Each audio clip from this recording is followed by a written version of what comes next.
What exactly did y'all think was going to happen? This is the theory, and I just posted this on Substack.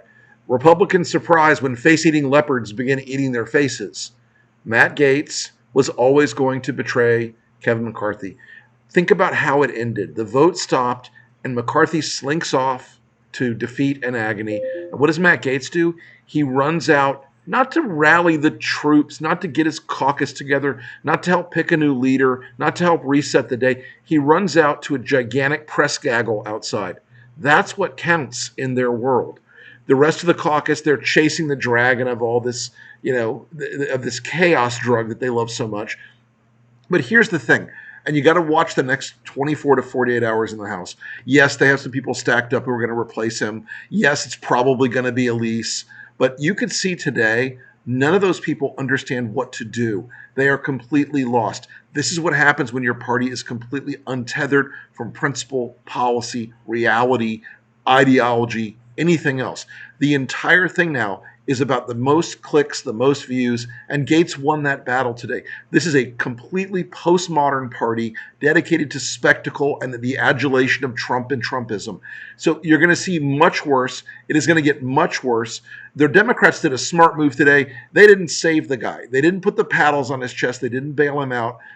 But what I think you're really going to see happening in the next few days, and I think it's going to get much, much uglier, is the recriminations are going to come on the back end. There's going to be a moment of like, oh God, what did we do? Kevin may try to mount a comeback. You never know. But I want to say one more thing about why this hurts the Republicans so much. Kevin McCarthy could do what I call wearing normie drag. Kevin could go out into a boardroom at a hedge fund or to a golf course with a bunch of private equity guys or to a big fundraiser in a rich person's home. And he could say, well, I'm going to keep the crazy down. I'm going to control the MAGAs. I'm going to bring you the tax cuts you want, the regulation stuff that you want, but it's not going to involve the lunatics and the Marjorie Taylor Greens. And if you donate money to the NRCC, you're laundering it. You don't have to say you're supporting Andy Biggs or Paul Gosar or Matt Rosendale or any of these other loon buckets. Now Kevin's gone. And Jeff Miller, who is his fundraising companion and partner in this whole thing, they can't be out there now leading the charge to raise money for the caucus. He's done. He's not speaker anymore. He can't deliver for any of these people.